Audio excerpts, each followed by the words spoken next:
Media మిత్రులందరికీ కూడా ముందుగా నా హృదయపూర్వకమైనటువంటి నమస్కారాలు. నాతో పాటు గౌరవ మంత్రివర్యులు శ్రీ పొన్నం ప్రభాకర్ గారు, మీ ద్వారా రాష్ట్ర ప్రజలకి ఈ రాష్ట్రంలో కావాలని ప్రభుత్వ అభివృద్ధి కార్యక్రమాలకు సంబంధించి ఒక కుట్రపూరితంగా బీఆర్ఎస్ పార్టీ చేస్తున్న కార్యక్రమాలని తెలియజెప్పాలనేటువంటి ఆలోచనతోనే మీ ముందుకు వచ్చాను. ముఖ్యంగా ఏ రాష్ట్రమైనా కానీ అక్కడ ఉన్నటువంటి సంపద సృష్టించేటువంటి రంగాల్ని అభివృద్ధి చేసుకుంటూ అందుబాటులో లేనటువంటి ఇతర వ్యవస్థలను కూడా తీసుకొని వచ్చి ఏర్పాటు చేసుకుంటే వాటి ద్వారా కూడా రాష్ట్ర జీడిపికి పెద్ద ఎత్తున అవకాశం కలిగి రాష్ట్ర అభివృద్ధికి దోహదపడుతుంది. ఈ రాష్ట్రంలో వ్యవసాయ రంగంతో పాటు పారిశ్రామిక అభివృద్ధిని కూడా చేసుకుంటే తప్ప మనం ప్రపంచంతో పోటీ పడలేం. అలాగే కోరి కొట్లాడి తెచ్చుకున్నది కూడా ఈ రాష్ట్రంలో ఉన్నటువంటి యువతీ యువకులకి ఉద్యోగ అవకాశాలు పెద్ద ఎత్తున కల్పించుకోవటం కోసం. ఇటు ప్రభుత్వంలో ఉన్నటువంటి ఉద్యోగ అవకాశాలని నిరుద్యోగ యువతీ యువకులకి అందిస్తూనే ప్రైవేటు పరంగా కూడా పరిశ్రమలను పెద్ద ఎత్తున తీసుకొని వచ్చి రాష్ట్ర అభివృద్ధికి దోహదపడుతూ నిరుద్యోగ యువతీ యువకులకి ఉద్యోగ అవకాశాలు కూడా కల్పించడం అనేదే ప్రధాన లక్ష్యంగా ముందుకు పోతే ఈ రాష్ట్రం మనం అనుకున్న కలలు నెరవేరుతాయని ప్రగాఢంగా ఇందిరమ్మ ప్రభుత్వం, ప్రజాప్రభుత్వం నమ్ముతా ఉంది. దాంట్లో భాగంగానే మీ అందరికీ తెలిసిందే, హైదరాబాద్ పరిసర ప్రాంతాల్లోనే కాకుండా వివిధ రూరల్ ఏరియాస్లో కూడా అభివృద్ధిని విస్తరింప చేయాలనేటువంటి ఆలోచనతోనే కొడంగల్ శాసనసభ నియోజకవర్గంలో ఉన్నటువంటి వికారాబాద్ జిల్లాలో మన లగచర్ల గ్రామం దగ్గర జరిగినటువంటి సంఘటన, లేకపోతే ఆ పరిసర ప్రాంతాల్లో రాష్ట్ర ప్రభుత్వం చేపట్టాలనుకునేటువంటి పారిశ్రామిక అభివృద్ధి గురించి కూడా మీ అందరికీ తెలిసినటువంటి అంశమే. ఈ ప్రభుత్వం ఏర్పడిన దగ్గర నుంచి రాష్ట్ర ముఖ్యమంత్రిగా ఉన్నటువంటి రేవంత్ రెడ్డి గారు బాగా వెనుకబడి ఉన్నటువంటి కొడంగల్ శాసనసభ నియోజకవర్గంలో కూడా పారిశ్రామిక అభివృద్ధి కోసం ఇండస్ట్రియల్ పార్క్స్ని ఏర్పాటు చేసి తద్వారా ఆ పరిసర ప్రాంతాల్లో కూడా ఉపాధి, ఉద్యోగ అవకాశాలతో పాటు రాష్ట్ర అభివృద్ధి కోసం ఒక డీటెయిల్డ్ ప్రోగ్రాంతో ముందుకు పోతూ ఉన్నారు. ఈ పోయే క్రమంలో సరే పారిశ్రామికీకరణ, ఇండస్ట్రియల్ పార్క్స్ అంటే తప్పనిసరిగా భూసేకరణ జరగాల్సిందే. సరే, భూసేకరణ జరిగిన క్రమంలో భూమి కోల్పోయేటువంటి రైతాంగ సోదరులకి ఉన్నటువంటి బాధ కూడా మనందరికీ తెలిసిందే. అందులో మరీ ముఖ్యంగా నిరుపేదలు, బలహీన వర్గాలు, దళితులు, గిరిజనులు ఉంటే ఇంకా బాధగా ఉంటుంది. భూమే వాళ్ళకు ఉండదు, ఆ ఉన్నటువంటి భూమి కూడా కోల్పోతున్నప్పుడు తప్పనిసరిగా బాధ ఉంటుంది. ఆ బాధని సంపూర్ణంగా ఇందిరమ్మ ప్రభుత్వం అర్థం చేసుకుంటుంది. అయితే ఈ చేసే క్రమంలో భూమి కోల్పోతున్నటువంటి వారికి ఒక మంచి R&R ప్యాకేజ్ ఇచ్చి ఈ ప్రభుత్వం ద్వారా కావలసిన సహాయ చర్యలన్నీ తీసుకోవాలని చెప్పి రాష్ట్ర ప్రభుత్వం స్పష్టంగా ఆదేశాలు ఇవ్వటం కూడా జరిగింది. భూమి కోల్పోతున్నటువంటి వాళ్ళకి మెరుగైనటువంటి ప్యాకేజ్ ఇవ్వటమే కాకుండా అక్కడ వచ్చేటువంటి పరిశ్రమలో వాళ్ళకు ఉద్యోగ అవకాశాలు కూడా వచ్చేటట్టుగా చేసే ఏర్పాట్లు కూడా చేయటం జరిగింది. అప్పటి వరకు కూడా ఖాళీగా ఉండకుండా ఆయా కుటుంబాలకు సంబంధించిన నిరుద్యోగ యువతి యువకులు ఎవరైనా ఉంటే వాళ్ళందరికీ ప్రత్యేకంగా తర్ఫీదు ఇచ్చి ప్రత్యేక పరిశ్రమల్లో ఉద్యోగ అవకాశాలు కల్పించడం కోసం కూడా చర్యలు తీసుకోవడం కూడా జరిగింది. ఆల్రెడీ ఆ ప్రాసెస్ కూడా జరుగుతుంది. గతంలో ఎప్పుడు లేనట్టుగా R&R ప్యాకేజీని స్పష్టంగా ఉన్నతమైనది, ఒక మంచిదిగా బాగా లబ్ధి చేరేటట్టుగా ఆలోచన చేసి ఇస్తున్నటువంటి ఈ క్రమంలో కావాలని టీఆర్ఎస్ అంటే అలియాస్ బీఆర్ఎస్ పార్టీ, ఆ బీఆర్ఎస్ అలియాస్ టీఆర్ఎస్ కావాలని ఒక జిల్లా కలెక్టర్ పైన లేకపోతే అక్కడ ఉన్నటువంటి ఆర్డీఓ క్యాడర్ అధికారి పైన ఇంకా ఇతర అధికారుల పైన ఒక కుట్రపూరితంగా ప్రణాళికాబద్ధంగా ప్రజాభిప్రాయ సేకరణ జరిగేటువంటి క్రమంలో ఒక ముందుగా వేసుకున్నటువంటి ప్లాన్ ప్రకారం మీరు కొద్దిమంది అరాచక శక్తులను అక్కడ పెట్టి వాళ్ళని అమాయకులైనటువంటి గిరిజనులను రెచ్చగొట్టి తద్వారా వాళ్ళు దాడి చేసేటట్టు ప్రక్రియను మీరు సృష్టించి ఈ ప్రభుత్వం ఏదో తప్పు చేస్తున్నట్టుగా ఒక భ్రమలు కల్పించడం కోసం చేసే ప్రక్రియ తీవ్రంగా ఖండిస్తూ ఉన్నాను. నేను కాదంటలేదు, ఎవరైనా భూములు కోల్పోతున్నటువంటి వాళ్ళకి ఆ ప్యాకేజ్ కోసం ఆలోచన చేయాలన్నప్పుడు దానికి ఉన్నటువంటి ఫోరమ్స్ అన్ని రకరకాలైనటువంటి వ్యవస్థలు ఉన్నాయి. కలెక్టర్ కలిసి రిప్రజెంటేషన్ ఇవ్వచ్చు, లేకపోతే తిరిగి చర్చల ద్వారా మాట్లాడుకోవచ్చు, లేకపోతే ఇతరత్ర కోర్టులకు పోవచ్చు. అనేక వ్యవస్థలు అందుబాటులో ఉన్నప్పుడు వాటన్నిటిని వాడుకోవటానికి ఏమైనా నిషేధం ఉన్నప్పుడు లేకపోతే ప్రభుత్వం వాటికి సహకరించినప్పుడు మీరు ఈ రకమైనటువంటి ఉద్రిక్త వాతావరణం సృష్టించి కుట్రపూరితంగా దాడులు చేపించే కార్యక్రమం చేస్తే సరే ఒక ఆలోచన చేయవచ్చు. కానీ అత్యంత ప్రజాస్వామ్యయుతంగా స్వేచ్ఛగా భావ వ్యక్తీకరణ చేయటమే కాదు, ఎక్కడికి ఎవరైనా వచ్చి రిప్రజెంట్ చేయొచ్చు సమస్య పైనని స్పష్టంగా ప్రభుత్వం తలుపులు తెరిచి కూర్చున్నప్పుడు కావాలని మీరు ఈ రకంగా అమాయకులైన పేద గిరిజన కుటుంబాలకు సంబంధించినటువంటి వాళ్ళు రెచ్చగొట్టేటట్టుగా చేసి ఒక జిల్లా స్థాయి అధికారి పైన, ఒక మ్యాజిస్ట్రేట్ పైన మీరు దాడి చేయించడం అంటే మీ ఉద్దేశం ఏంటి? అంటే ఈ రాష్ట్రంలో పరిశ్రమలు రావద్దు, అభివృద్ధి జరగొద్దు, నిరుద్యోగ యువతి యువకులకి మీ హయాంలో ఎవరికి ఉద్యోగాలు ఇవ్వకుండా ఏ రకంగా అయితే నష్టపెట్టారో ఆ రకంగానే నష్టపెట్టాలి అనేటువంటి ఒక దుర్మార్గపు ఆలోచనతో ముందుకు పోవటం అనేది బాధ్యత కలిగినటువంటి ప్రతిపక్షంగా ఇది సరైనది కాదని నేను చాలా స్పష్టంగా చెప్పదలుచుకున్నాను.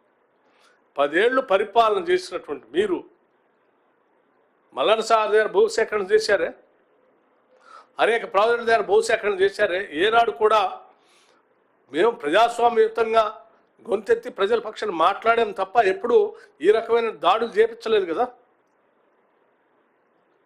ఈ రకంగా లేకపోతే ఒకళ్ళు తలబాలు కొట్టో, లేకపోతే బట్టలు చింపటో, లేకపోతే ఇంకో రకంగా చేయటం, లేకపోతే ఇంకోళ్ళు రెచ్చగొట్టే కార్యక్రమాలు చేయలేదు కదా. న్యాయస్థానాలు ఆశ్రయించారు, యంత్రాంగం దృష్టికి తీసుకొచ్చారు, పత్రికల ద్వారా ప్రజలకు తెలియజెప్పారు, ఉన్న వ్యవస్థలన్నింటినీ వాడి మేము దృష్టి తీసుకొచ్చాం. ఏనాడు ఇటువంటి దుర్మార్గ కార్యక్రమాలు చేయలేదే. ఎందుకు ఈరోజు మీరు ఇటువంటి దుర్మార్గ కార్యక్రమం చేస్తూ ఉన్నారు? ఒక కలెక్టర్ మీద దాడి చేపిస్తే ఇక ఏ జిల్లాలో కూడా ఎటువంటి పరిపాలన సంబంధమైనటువంటి కార్యక్రమాలు జరగకుండా భయభ్రాంతులు సృష్టిద్దామని అనుకుంటున్నారేమో చాలా స్పష్టంగా చెప్తా ఉన్నాం. ఈ ప్రభుత్వం అత్యంత ప్రజాస్వామ్యయుతంగా ఉంటుంది. అలాగే చట్టాన్ని అమలు చేసే ప్రక్రియలో కూడా చాలా స్పష్టంగా ఉంటుంది. మీ కుట్రలు ఈరోజు దాడి చేసినటువంటి ఆ వ్యక్తి మీ పార్టీకి సంబంధించిన వ్యక్తి అని మీరు ప్రకటన కూడా చేసుకున్నారు. ప్రకటన చేసి ఏమన్నా తప్పు జరిగింది, పొరపాటు అయింది అని ఏమన్నా సన్యాసి ఇచ్చారా సమాజానికి కానీ ప్రభుత్వానికి కానీ అంటే లేదు. అదేదో గొప్ప పని అయినట్టుగా చేస్తా ఉన్నాను. నేను అడుగుతా ఉన్నాను, 10 సంవత్సరాలు ఈ రాష్ట్ర ముఖ్యమంత్రిగా చేసిన కేసీఆర్ గారిని అడుగుతా ఉన్నాను, మీరు ఈరోజు ప్రతిపక్షంలో ఉన్నారు, ఇది కరెక్టా? మీరు బయటకు వచ్చి మాట్లాడండి. మీకు బాధ్యత కలిగిన ముఖ్యమంత్రిగా 10 సంవత్సరాలు చేశాను. ప్రభుత్వంలో ప్రభుత్వ కార్యకలాపాలు నిర్వహించేటువంటి ఒక అధికారి పైన ఈ రకంగా చేతులు చేసి లేకపోతే దాడి చేసే కార్యక్రమం ఎడుదారి తీస్తూ ఉంది. ఏం చేద్దాం అనుకుంటున్నారు మీరు? ఇది తీవ్రంగా మేము పరిగణ తీసుకుంటున్నాం.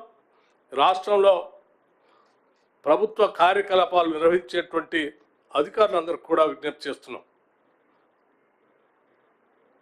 ఎవరు ఉద్యోగ కార్యకలాపాల్లో మీ వృత్తి చేసే క్రమంలో ఎవరు మిమ్మల్ని ఇబ్బంది పెట్టినా, ఏ రకమైనటువంటి దుర్మార్గపు కుట్రపూరితమైనటువంటి ఆలోచనతో కావాలని చేసినా కానీ ఈ ప్రభుత్వం చూస్తూ ఊరుకోదు. మీ విద్యుత్ ధర్మాన్ని మీరు నిర్వర్తించుకుంటూ ప్రజలకు సేవ చేసే కార్యక్రమంలో ముందుకు నడవలసిందే వారికి విజ్ఞప్తి చేస్తూ, ఇటువంటి వాటిని నేను తీవ్రంగా ఖండించడమే కాకుండా చట్ట ప్రకారంగా కఠినమైనటువంటి చర్యలు కూడా తీసుకుంటామని కూడా చాలా స్పష్టంగా చెప్తా ఉన్నాం. అట్లాగే మీకు ఎప్పుడు అధికారం కోల్పోయినా కావాలని అమాయకులైనటువంటి దళిత గిరిజనుల్లో లేకపోతే బలహీన వర్గాల్లో నిరుపేద ప్రజలను రెచ్చగొట్టడం, అందులో నుంచి మీరు లబ్ధి పొందడం కోసం ప్రయత్నం చేయటం, మీకోసం అమాయకులైనటువంటి ప్రజలు బలి కావాలి.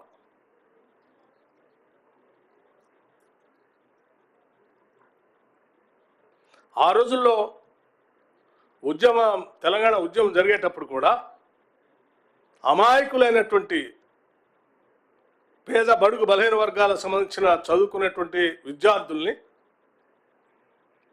రెచ్చగొట్టి వాళ్ళు ప్రాణాలు కోల్పోయేటట్టుగా చేశారు.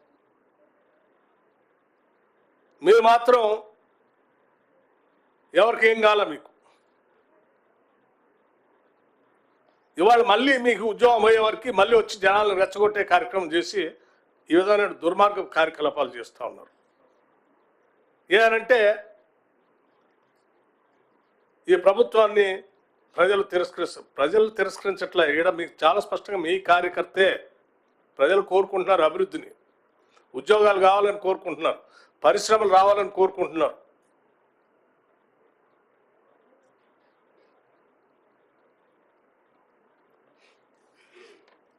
ప్రతీక్ జైన్ ఒక నిబద్ధత కలిగినటువంటి జిల్లా కలెక్టర్. ఐటీడీఏలో అమాయకులైనటువంటి గిరిజనుల కోసం ఒక మంచి కార్యాచరణ పథకంతో పనిచేసి భద్రాచలం పరిసర ప్రాంతంలో మంచి పేరు తెచ్చుకొని వచ్చినటువంటి అధికారి, నిత్యం పేద ప్రజల కోసం పనిచేసేటువంటి అధికారి. ఆయన్ని ప్రజలతో మాట్లాడాలా లేకపోతే భూసేకరణకు సంబంధించిన దానిపైన చర్చ జరపాలంటే ప్రజల పక్షాన్ని నేను ఉన్నానని వచ్చాడు. ప్రభుత్వం కూడా అదే చెప్తుందని వచ్చాడు. వచ్చినటువంటి వ్యక్తితో మీరు కూర్చొని మాట్లాడి ఏం కావాలో ప్యాకేజ్ అని అడగాల్సిందిపై దాడి చేస్తారా? అట్లాగే ఇంకో ఆయన సురేష్ అనే వ్యక్తి, వీడియో క్లిప్పింగ్స్ కూడా చూశాను. ఎంత డ్రామాటిక్గా కలెక్టర్ దగ్గరికి వచ్చి మాట్లాడి ప్రజల పక్షాన మాట్లాడుతున్నట్టుగా తీసుకుపోయి ఈ రకమైన దాడి చేసి కంటిన్యూస్గా అతను ఫోన్లు మీ అధికారులతో మీ నాయకత్వంతో మాట్లాడుతూ వాళ్ళు ఇచ్చిన డైరెక్షన్ ప్రకారం అక్కడ చేసిన కార్యక్రమం చేస్తూ ఉన్నారు. కాల్ డేటా కూడా అంతా తీస్తూ ఉన్నాం. దీని వెనక ఎవరు ఎంత పెద్దవాళ్ళు ఉన్నా సరే ప్రభుత్వ యంత్రాంగం పనిచేసే కార్యకలాపాలు అడ్డుకొని భౌతిక దాడులు చేయటం కోసం ప్రయత్నం చేస్తూ ఉంటే ఎంత పెద్దవాళ్ళనైనా ఉపేక్షించేది లేదు. ఎవరినైనా చట్ట ప్రకారం శిక్షిస్తాం. ఈ రాష్ట్రంలో చట్టబద్ధమైనటువంటి పాలన అందిస్తాం. అట్లాగే ప్రజాస్వామ్యయుతంగా స్వేచ్ఛగా భావాలను వ్యక్తపరచడానికి కావలసిన వ్యవస్థను కూడా ఏర్పాటు చేస్తాం. మీరు భయపెట్టి దాడులు చేసి ఎవడు మాట్లాడకుండా చేయాలని చేస్తే ఊరుకునే ప్రసక్తి ఉండదని చాలా స్పష్టంగా చెప్పడం కోసమే నేను ఈరోజు మీ మధ్యకు వచ్చాను. మిత్రులు, మీరు కూడా మనం ఈరోజు ఈ రాష్ట్రం అభివృద్ధి చెందాలని, బాగా వెనకబడి ఉందని, ఇక్కడ ఉన్న వనరులు ఆస్తులు అన్నీ ఎవరో దోపిడికి గురవుతున్నాయని, ఆ దోపిడికి గురి కాకుండా ఇక్కడ ఉన్నటువంటి వనరులన్నీ ఉపయోగించుకొని ఈ ప్రాంత వ్యవసాయంతో పాటు పారిశ్రామిక అభివృద్ధితో పాటు ఉద్యోగ అవకాశాలు కల్పించుకోవడం కోసం ప్రత్యేక రాష్ట్రం తెచ్చుకున్న ఈ రాష్ట్రంలో ఇత్యాది కార్యకలాపాలు అనేకం ఇవాళ మొదలుపెట్టాం. పబ్లిక్ సర్వీస్ కమిషన్ ప్రక్షాళన చేశాం, నిరుద్యోగ యువకుల కోసం క్యాలెండర్ ప్రకటించాం, ఉద్యోగాల్లో మీరు అవి జరగకుండా ఉండాలని రకరకాలైన కుటిల ప్రయత్నాలు చేస్తే కూడా ఆ ప్రయత్నాలు సఫలీకృతం కాకుండా మేము సక్సెస్ఫుల్గా ఎగ్జామ్స్ కండక్ట్ చేసుకుంటూ ముందుకు పోతా ఉన్నాం. ఇప్పటికే 55,000 మందికి నిరుద్యోగ యువకులకు ఉద్యోగ అవకాశాలు కల్పించాం, భవిష్యత్తులో కూడా ఇంకా కల్పించబోతా ఉన్నాం. ఇంటిగ్రేటెడ్ రెసిడెన్షియల్ స్కూల్స్ తీసుకొస్తా ఉన్నాం,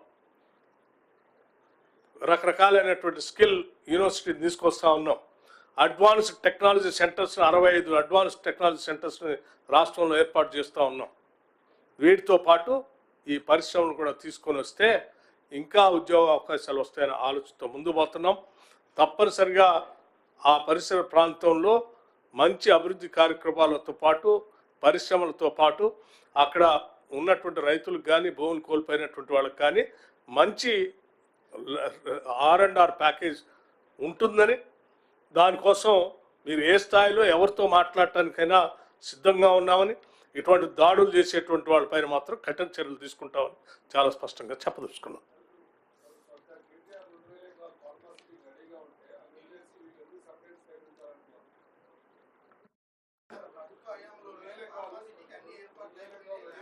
మేము చాలా స్పష్టంగా మేము అధికారంలోకి వచ్చిన తర్వాత చాలా స్పష్టంగా చెప్పాం, డెవలప్మెంట్ అనేది ఒక్క దగ్గరే స్టాగ్నెట్ అయి ఉండకూడదు, కాన్సన్ట్రేట్ అయి ఉండకూడదు. ఇట్ హ్యాస్ టు మొత్తం రాష్ట్ర వ్యాప్తంగా అన్ని ప్రాంతాలకు విస్తరించాలనేది. అందులో భాగంగా మీకు గతంలో కూడా చెప్పాం, అసలు రీజనల్ రింగ్ రోడ్ వచ్చినప్పుడు ఆ రీజనల్ రింగ్ రోడ్కి అవుటర్ రింగ్ రోడ్కి మధ్యలో క్లస్టర్స్ ఎట్లా ఏర్పాటు చేయబోతున్నాం. బాగా వెనకబడి ఉన్నటువంటి ప్రాంతం కొడంగల్ కాబట్టి ఆ ప్రాంతంలో కూడా పరిశ్రమలు రావాలనే ఆలోచనతో చేసేది. ఇది నాట్ ఓన్లీ ఫార్మా ఇండస్ట్రీలలో, ఆ ఇండస్ట్రీస్లో ఇంకా ఇండస్ట్రీస్ కూడా వేరు వేరు రంగాలకు సంబంధించిన ఇండస్ట్రీస్ కూడా వస్తున్నాయి. అక్కడ ఉండొచ్చు, అది కాల్ డేటా బయటకు వస్తే అందులో కేటీఆర్ ఉన్నారా లేకపోతే ఇంకో ఆయన ఉన్నారా, ఎవరెవరు ఉన్నారు. ఇప్పుడు ఒక ఆయన కాల్ డేటా తీస్తే ఆడ పోటీ చేసిన టీఆర్ఎస్ అభ్యర్థి నాయకుడు పేరు వచ్చింది, వారు కాల్ డేటా తీస్తే వారు ఎవరితో మాట్లాడారో తెలుస్తుంది, తీస్తారు. అమ్మా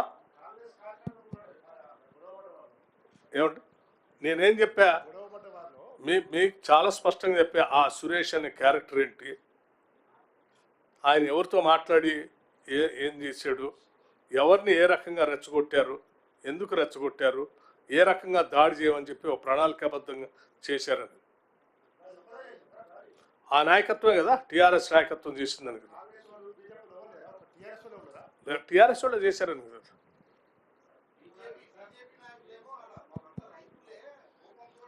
నేను అది కూడా చెప్పా, మీకు అమాయకులైనటువంటి రైతులే వాళ్ళు, అమాయకులైన రైతులే. ఆ రైతులను ఆ రకంగా రెచ్చగొట్టి ప్రోత్సహించి మీకు ఉదాహరణ కూడా చెప్పా, గతంలో వీళ్ళు ఏం చేశారో మళ్ళీ ఇదే చేస్తున్నారు. చనిపోయిన వాళ్ళే వాళ్ళు రాజకీయ లబ్ధి పొంది 10 ఏళ్ళు పాలన చేసి పదవులు అనిపించిన వాళ్ళు వీళ్ళు.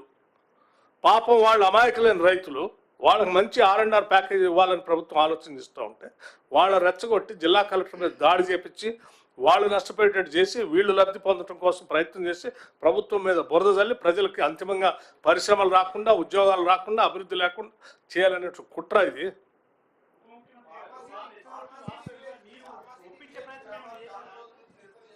అమ్మా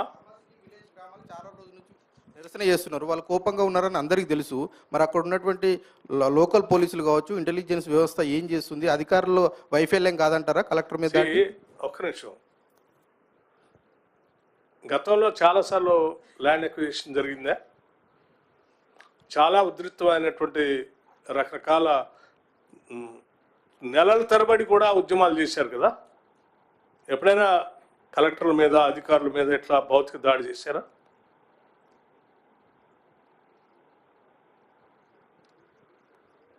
సార్, మీ మిత్రపక్షం కమ్యూనిస్ట్ పార్టీలు మాట్లాడుతూ మూసీ ప్రక్షాళన చేస్తున్న కాంగ్రెస్ పార్టీ మూసీ కంటే డేంజర్ అయిన ఫార్మాసిటీని ఎందుకు ప్రోత్సహిస్తుంది? జనావాసాల మధ్య ఫార్మాసిటీని పెట్టాల్సిన అవసరం ఉంది, జనావాసాలకు దూరంగా పెట్టచ్చు కదా అని చెప్పి సిపిఐ నేతలు మాట్లాడుతున్నారు సార్. ఫైన్, వాళ్ళు చెప్పింది కూడా కరెక్టే కదా. అందుకే ప్రభుత్వం ఒక దగ్గర కాకుండా అక్కడక్కడక్కడ క్లస్టర్స్గా తయారు చేసి పెడతాం. ఒకటే దగ్గర పెడితే ఆ పొల్యూషన్ కాన్సన్ట్రేషన్ పెరిగి నష్టం జరుగుతుందనే కదా.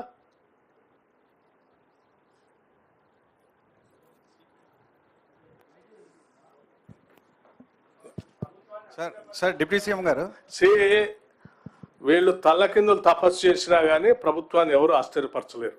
ఈ కేటీఆర్ కాదు, కేసీఆర్ కాదు, హరీష్ రావు భూమి ఆకాశం ఏకం చేసి కింద పైన తల్లకిందులు తపస్సు చేస్తే కూడా ఏం కాదు. మీరేదో ఢిల్లీ పోయి, దేనికి పోయారంటే ఢిల్లీ ఎవరి కోసం పోయినావు? ఢిల్లీ ఎవరిని కలిసావు? ఏం చేద్దాం అనుకుంటున్నావు?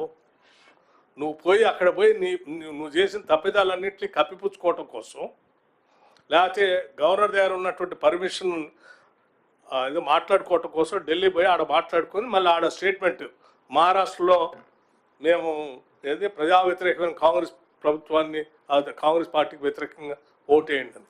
ఏంది? నువ్వే కదా బీఆర్ఎస్ పార్టీ పెట్టి, టీఆర్ఎస్ నుంచి బీఆర్ఎస్ పార్టీ పెట్టి మహారాష్ట్రలో ఈ దేశాన్ని పీడిస్తున్నటువంటి బీజేపీకి వ్యతిరేకంగా దేశవ్యాప్తంగా నేను నా పార్టీతో ఎన్నికల్లో పాల్గొని గెలిచి ఈ దేశాన్ని ప్రత్యామ్నాయం ఇస్తావు, నేను మహారాష్ట్రలోంచే మొదలు పెడతానని చెప్పిన ఆయన నువ్వు ఇవాళ ఎన్నికలు నువ్వు ఎందుకు పోటీ చేయట్లేదు? మహారాష్ట్రలో పోటీ చేయకపోగా కాంగ్రెస్ పార్టీకి వ్యతిరేకంగా ఓటేయమని చెప్తున్నావు. ఎవరికి ఓటేయమని చెప్తున్నావు? మరి అట్లయితే కాంగ్రెస్ వ్యతిరేకంగా ఓటేయమని చెప్తుంటే నువ్వు ఎవరికి ఓటేయమని చెప్తున్నావు? బీజేపీకి ఓటేయమనే కదా. బీజేపీకి ఓటేవని నువ్వు నిన్నటిదాకా బీజేపీని తిట్టినావు, నువ్వు సడన్గా బీజేపీకి ఓటేవని ఎట్లా చెప్తున్నావు? దేనికోసం? మీకు ఢిల్లీలో జరిగిన మంతనాలు ఏంటి? మీ ఇద్దరి మధ్య వచ్చినట్టు ఒప్పందం ఏంటి?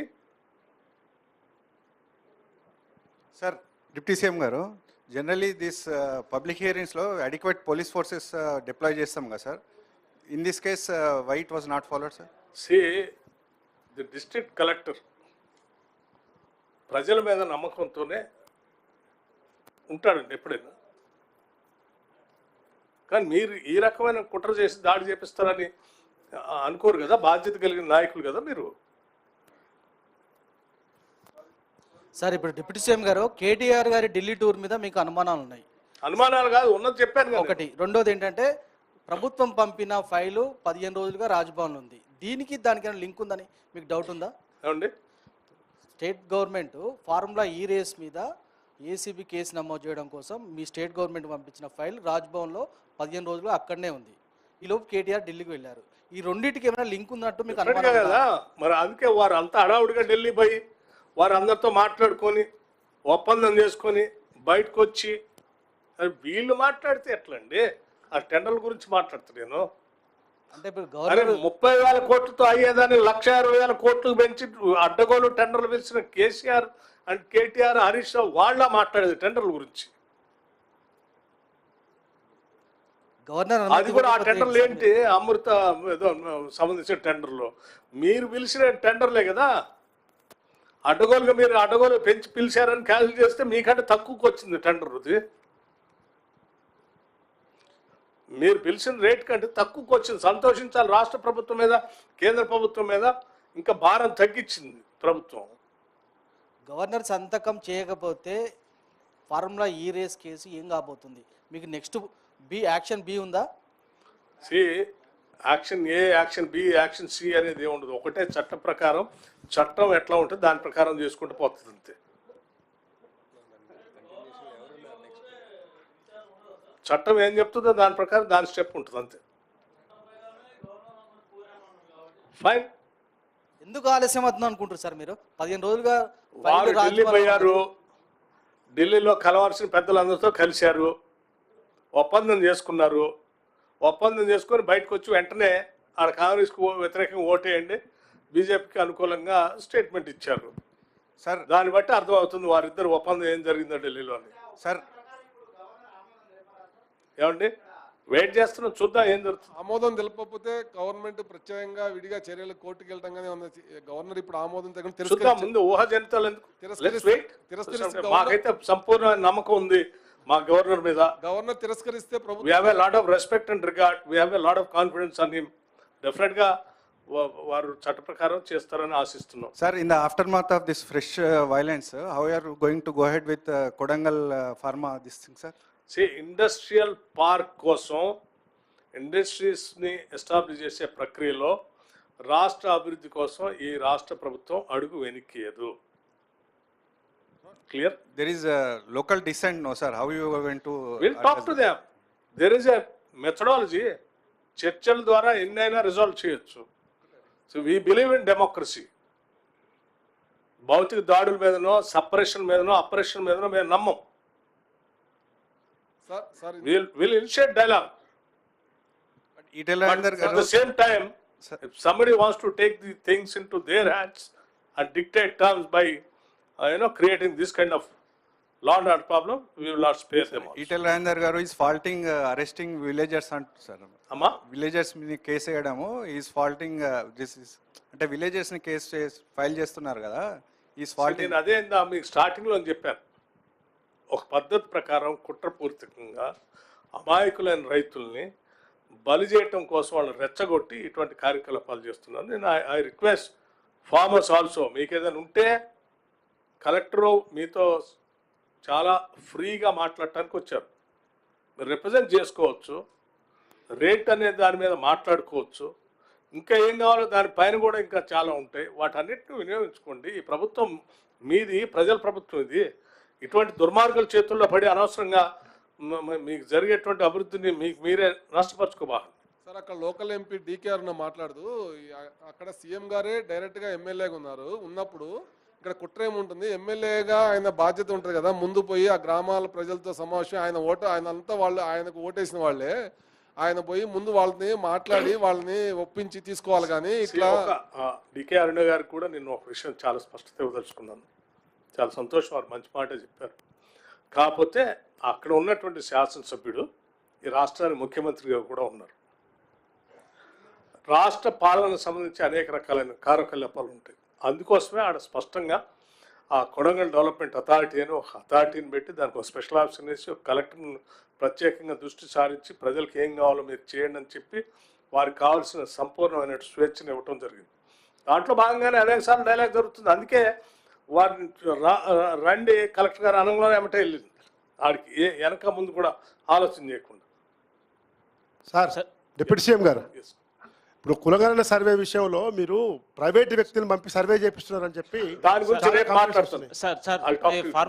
ఈరోజు ఈ సబ్జెక్ట్ సంబంధించి దయచేసి ఏమైనా ప్రశ్న సార్, గతంలోనే ప్రభుత్వం దాదాపు 7-8 ఏళ్ల పాటు దాని మీద చేసి 13,000 ఎకరాలు సేకరించాం.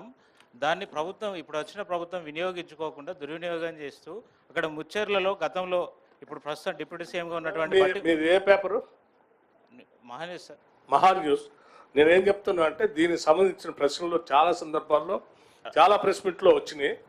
చాలా స్పష్టంగా ఈ రాష్ట్ర ప్రభుత్వం ఒకటే దగ్గర ఫార్మాన్ని ఏర్పాటు చేస్తే సిటీకి దగ్గరలో విపరీతమైనటువంటి కాలుష్యం వచ్చి నగరమే కాకుండా నగర పరిసర ప్రాంతాల్లో కూడా నష్టం జరుగుతుంది. కాబట్టి రకరకాల క్లస్టర్స్ పెట్టి దాన్ని స్ప్రెడ్ చేద్దామని ఆలోచనతో ఈ రాష్ట్ర ప్రభుత్వం ముందుకు పోతుందని ఇప్పటికీ పదే చాలాసార్లు స్పష్టంగా చెప్పింది. We are doing that only. Already పారిశ్రామికవేత్తలను సంప్రదించే సిటీకి దూరంగా ఏర్పాటు చేసిన 13,000 ఎకరాలలో అని చెప్పి ఈరోజు కేటీఆర్ ఎంత దూరం ఉందో మీకు తెలుసు, కేటీఆర్ కూడా తెలుసు. ఒకవేళ కేటీఆర్కి అది ఎంత దూరం ఉందో తెలియదంటే ఒకసారి పోయి కొలుసుకొని చూస్తే ఎంత దూరం ఎంత దగ్గరలో ఉందో తెలుస్తుంది. భారతీయ జనతా పార్టీ రైతుల అరెస్టులను ఖండిస్తున్న సందర్భంలో అధికారులపై దాడి గురించి వాళ్ళ అభిప్రాయము స్పష్టంగా ఈటెల రాజేందర్ గారు కావచ్చు, బండి సంజయ్ గారు కావచ్చు, కిషన్ రెడ్డి గారు కావచ్చు, డీకే అరుణ గారు కావచ్చు, అధికారులపై దాడి జరిగిన అంశం మీద కూడా వాళ్ళ స్టాండ్ ఎందుకు చెప్పమని కోరుతా ఉన్నాం. ఊరికేనే రైతుల మీద ముసలి కన్నీరు కార్చేటువంటి పరిస్థితి కాదు. దాని తర్వాత తెలంగాణ ప్రభుత్వం ప్రజాపాలన ప్రభుత్వం అని ముందు నుంచి చెప్తా ఉన్నాం. నిరంకుశతకు వ్యతిరేకంగా ఏర్పడ్డ ప్రభుత్వం కాబట్టి మేము డెమోక్రటిక్గా ప్రజాస్వామ్యానికి ప్రాధాన్యత ఇస్తాం. నిరసనలు చెప్పుకునే హక్కు ఉంది. ధర్నా చౌక్ కూడా వాళ్ళు ఇప్పుడు టీఆర్ఎస్లు ఏ ప్రొటెస్ట్ అడిగినా కూడా మేము పర్మిషన్ ఇవ్వకుండా లేనేలేదు, అన్నిటికీ పర్మిషన్ ఇస్తాను. ఇప్పుడు కూడా ప్రతి అంశం మీద ప్రొటెస్ట్ చెప్పుకునే అవకాశం ఉంది. దానికి సంబంధించి న్యాయస్థానంలో పోయే హక్కు ఉన్నది. కానీ ఇదే సందర్భంలో గౌరవ ఉప ముఖ్యమంత్రి గారి ద్వారా రాష్ట్రంలో ఉన్నటువంటి పోలీసు అధికారులకు కూడా సూచన ఆదేశాలు, ఎక్కడైనా నిరసనలకు అవకాశం ఇవ్వండి, కానీ పరిధి దాటి చట్టాన్ని చేతిలోకి తీసుకుంటే చట్టం తన పని తను చేసుకొని పోయే విధంగా పోలీస్ అంటే కడక్ పోలీస్, ఫ్రెండ్లీ పోలీస్తో పాటుగా కడక్ పోలీస్ ఉండే విధంగా వ్యవహారం చేయాలి. ఇట్ మీన్స్ మేము డెమోక్రసీకి నియంతృత్వంగా ఆపేటువంటి ఆలోచన లేదు. కానీ చట్టం తన పని మీద మేము చట్టాన్ని చేతిలోకి తీసుకుంటామని కూడా చూస్తూ ఊరుకోవడానికి వీళ్ళదనే మాట కోరుతాను. దయచేసి ఇది ఇంపార్టెంట్. బీజేపీకి సంబంధించిన వాళ్ళు స్పష్టంగా సమయం చెప్తున్నాం. తర్వాత కేటీఆర్ గారు అధికారుల దాడిని ఖండించకపోగా ఎస్ సురేష్ మా పార్టీోడే, ఏం చేస్తారు చేయండి అంటున్నాడు. అంటే ఏం ఇండికేషన్ ఇస్తున్నారు? 10 సంవత్సరాలు పరిపాలించి మీరు 10 సంవత్సరాలు పరిపాలించిన వాళ్ళు మీ టర్ముల లాఠీల బట్టి కొట్లాడుతుంటే కూడా దెబ్బలు తిన్నాం తప్ప ఎన్నడూ మేము మళ్ళీ ఎదురు తిరిగి కట్టబట్టి ఎవరిని కొట్టింది లేదు. అది మల్లన్న సాగర్ కావచ్చు, లేకపోతే ఇతరత్ర అనేక వందల అంశాలు ఇంక్లూడింగ్ ఇవాళ మీరు చెప్తున్న ఫార్మాసిటీకి సంబంధించిన అంశం కావచ్చు. ప్రజాస్వామ్య విశ్వాసం ఉన్నది కాబట్టి మేము నిరసనలో న్యాయస్థానాల్లో ప్రజా వ్యవస్థకు సంబంధించినటువంటి మీడియా ద్వారా చెప్పే ప్రయత్నం చేసినాం కదా. ఇవాళ మీరు ఎందుకు ఇంత తొందరగా చట్టాలు చేతిలోకి తీసుకొని దాన్ని సమర్థించుకుంటూ మాట్లాడుతూ ఉన్నారు? ఎందుకు ఇటువంటి పరిస్థితి ఫ్రస్ట్రేషన్లో ఉన్నారని అడుగుతాను. ఇవాళ మావాడు ఏం చేస్తారంటే ఏం చేస్తారు? మేము వీధి రౌడీలేం కాదు. పోలీసులు, చట్టము, దాని వ్యవస్థ దాని పని చేసుకుంటూ అవుతుంది. పైగా అరెస్టుల గురించి రైతుల మీద ముసలి కన్నీరు కారుతారు, వాళ్ళు ప్రొవోక్ చేసింది పోయి, దానికి సంబంధించి బాధ్యత వహించాల్సింది పోయి, ఇలా వాళ్ళు మాట్లాడుతున్నారు చర్చలు చేద్దాం. ఎస్, అరే ఒకవేళ ఆ కొడంగల్కి సంబంధించిన అక్కడ పెట్టేటువంటి పరిశ్రమకు సంబంధించి ఏదైనా అభ్యంతరం ఉంటే కేంద్రంలో అధికారంలో పార్టీ ఎంపీగా డికే అరుణ గారు రిప్రజెంట్ చేయాల్సిన అవసరం ఉండే. ఎన్నో అంశం గురించి మాట్లాడలే. ఇలా మాట్లాడి మా అధికారుల దాడిని వారు సమర్థించినట్టు మాట్లాడితే కేంద్రంలో డిఓపిటి అధికారులు వీళ్ళ చేష్టలు గమనించే అధికారులు ఇటువంటి నాయకుల పట్ల డిఓపిటికి చెప్పాల్సిన అవసరం అక్కడ పడేటువంటి కేంద్ర ప్రభుత్వాలు చూసేటువంటి శాఖ వాళ్ళు గమనించాలి వీళ్ళ మాటల్ని. కాబట్టి ఒకటే అంశం, శాంతి భద్రతలకు భంగం కలగనంతసేపు ఏ నిరసనలైనా మాకే అభ్యంతరం లేదు ప్రభుత్వానికి. శాంతి భద్రతలు నిరసన కలిగిస్తే తప్పకుండా చర్యలు ఉంటాయి. డిప్యూటీ సీఎం గారు, మొత్తం ఎన్ని ఎకరాలు తీసుకోవాలనే ప్లాన్ ఉంది ఈ pharma city? I making it once again clear Rahul గారు, ఇది not only pharma city, it is an industrial park. అక్కడ రకరకాల పరిశ్రమలు ఎవరెవరైతే ముందుకు వచ్చి రాష్ట్రంలో పెట్టడానికి అవకాశం ఉంటుందో వాళ్ళకి ఈ రాష్ట్రంలో ఉన్న ఇండస్ట్రియల్ పార్క్స్ అన్ని చూపించి ఎక్కడ వీలైతే అక్కడ మీరు పరిశ్రమలు పెట్టుకోవటానికి రండి అని ముందు చెప్పడమే ప్రభుత్వం ముందు ఉన్నటువంటి లక్ష్యం. ఎంతమంది వస్తారు అనేది it is a continuous process. దాన్ని బట్టి ఇట్ డిపెండ్స్. Thank you.